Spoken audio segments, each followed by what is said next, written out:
शेतकरी मित्रांनो नमस्कार. आपण रोप बघायला आलो आहे. कालच आपण रोप टाकलं थोडंसं, पण आपल्याकडं मक्का आता कापणीला आली आहे. थोडंसं पावसाची उघडप झाली आहे. पाऊस येण्याचा काही अंदाज नाही आहे, तर आपण हे रोप बघतोय. दोन प्रकारात टाकलेलं रोप आहे हे. आता हे जे रोप आहे ना, हे ट्रॅक्टरने टाकलेलं आहे. हे बघा, आता हे लावणीला आलेलं आहे, पण पाऊस आल्यामुळे मक्का सोंगायचा थोडासा वेळ जातो आहे. कारण पाऊस ओला असल्यामुळे मक्का सोंगायला वेळ आहे, म्हणून हे रोप लावलेलं नाही आहे. तर तुम्ही बघू शकता, हे असं पेरलेलं रोप आहे. जे छोटे ट्रॅक्टर किंवा मोठ्या ट्रॅक्टरने तुम्ही असं पेरून टाकलं जातं, जे आपण काल हाताने टाकलं त्याच्याऐवजी हे पेरलेलं रोप आहे. आणि हे बघा असं उगलेलं आहे. जवळपास हे लावायच्याच कंडिशनमध्ये आहे आणि थोडं पिवळं होतं आहे, म्हणजे हे लावणीला आलेलं रोप आहे कांद्याचं. आणि हेच कांद्याचं रोप हाताने टाकलेलं, जसं आपण काल ज्या प्रकारात हाताने टाकलं ना, ते हे हाताने टाकलेलं रोप आहे.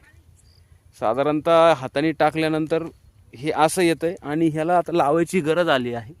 तुम्ही बघू शकता, बऱ्यापैकी लावायच्या कंडिशनला आहे. थोडे मोठे गोल गोल कांदे होतील असं कंडिशन आहे, जिथं जिथं मोकळं आणि जास्त पातळ आहे.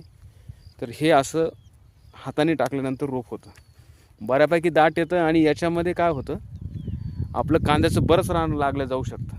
साधारणतः बऱ्यापैकी कवर होतं. हे बघा, तुम्ही असं बघू शकता, हे पिवळं पडलेलं आहे.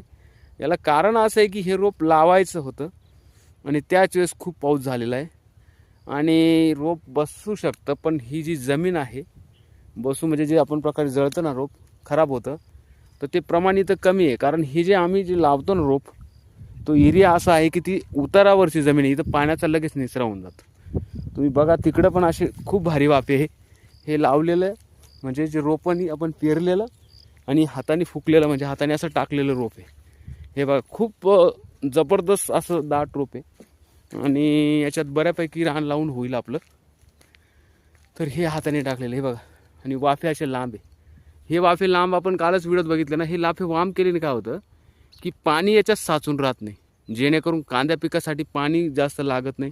आणि पाणी साचून जर राहिलं तर रोप लवकर सडतं.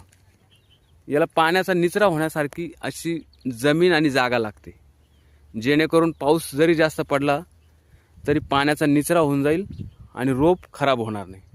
म्हणून असं लोकेशन निवडतं. आणि आपण काल जो रोप टाकलेलं आहे ना, ती पण जागा अशी थोडीशी उताराची पाहिजे, म्हणजे पाऊस जरी झाला तरी ते रोप सडणार नाही. आता हे एकदम लावण्याच्या परिस्थिती आहे. थोडंसं पिवळं पडतं आहे, पण हे लवकर लावण्यात येईल, कारण आपले मक्का सोंगायचं सुद्धा काम चालू केलेलं आहे. त्याच प्रकारात हे बघा, म्हणजे याला जास्त वेळ झाल्यानंतर कांदे बनण्यासारखी परिस्थिती होऊन जाते. हे बघा,